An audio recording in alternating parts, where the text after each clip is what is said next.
Welcome to the loony world of 2012, January 21. Guess what? This is the 5-year anniversary that I've been on YouTube. Holy smokes, I can't believe it. 5 years ago, January 21, 2007, I uploaded my first video about Saona Island. Boy, man, I was passionate. I had a dream. I was hoping and praying and working, never realizing how far it would go. I mean, that first week, maybe a dozen views at best. First 6 months, we had maybe 100,000 views. Today, we have more than 107 million. The last year alone, we received more than 44 million views, nearly 45 million. We get about 160,000 views a day. But it's not about that now. This is about the last 5 years and what a loony world we are living in. Imagine 5 years.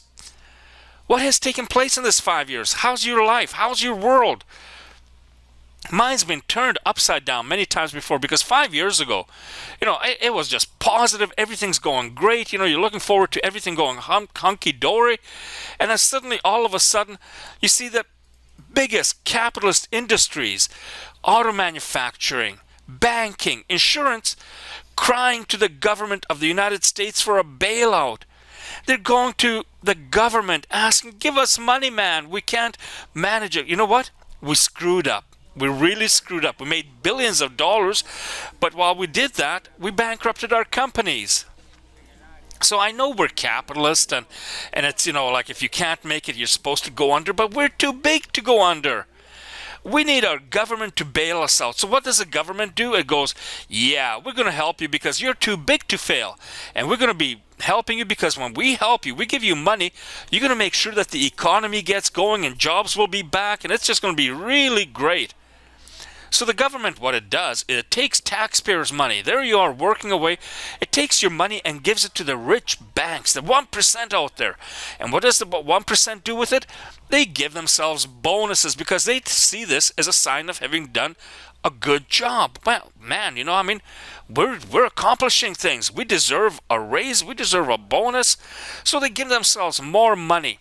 At the same time, they start foreclosing on people's homes, factories, businesses, and the unemployment rate skyrockets. People are living on the streets, and the government is going, I don't know what to do.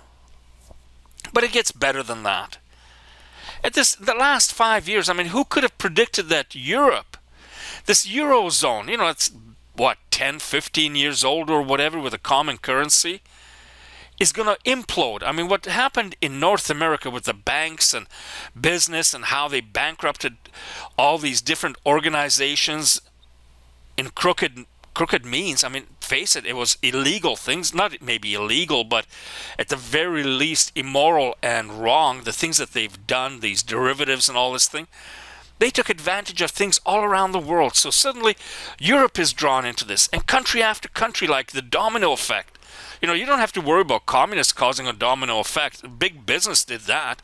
So there you see Ireland, Iceland, Portugal, Spain, Italy, Greece. It's a domino effect. One after another, they're in crisis mode. They're getting downgraded by these agencies that do the ratings, the rating agencies, Standards and Poor and all this.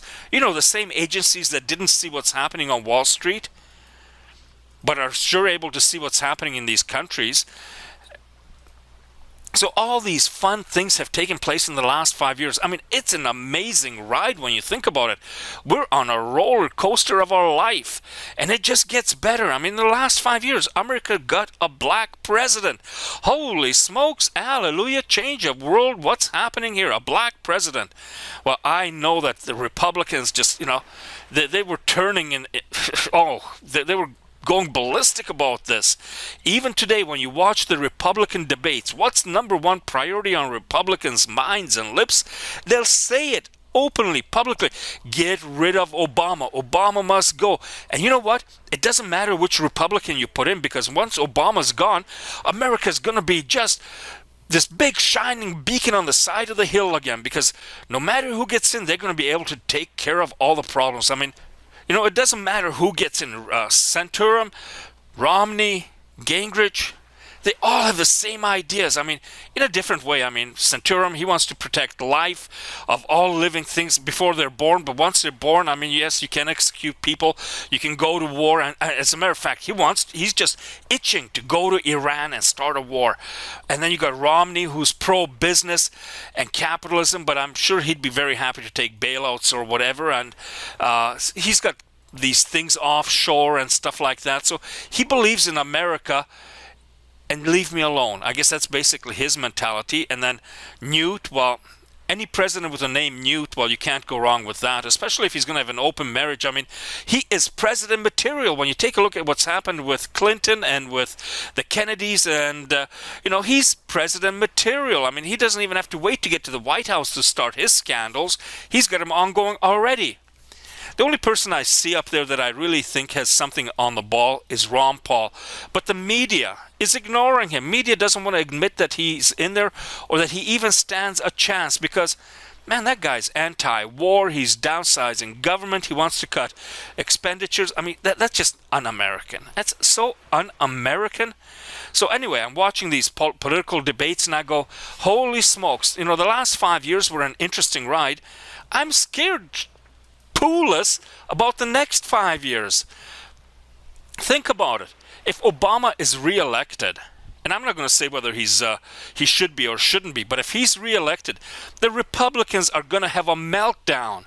They've already stood in the way of pretty well everything the last 4 years. Do you think anything's going to change the next 4 years? And if Obama is voted out, which one of the three stooges do you think should be standing in place of him? And do you think for 1 minute that any of those guys can do anything different? I don't. I sure as the heck don't. And I'm actually quite fearful that if any of them get in, could be another war happening. And what really worries me is, think about this. Back in the 60s, there was a Cuban Missile Crisis. Russia put missiles into Cuba. American satellites and U-2 spy planes, whatever, took pictures of them. There was a blockade, a standoff, and Russia blinked. They took the missiles out. The Cold War went on and on, but it was a Cold War. Then Russia, the communist Russia, collapsed. And it seemed like it was fairly peaceful. I mean, there were wars and conflicts taking place all the time.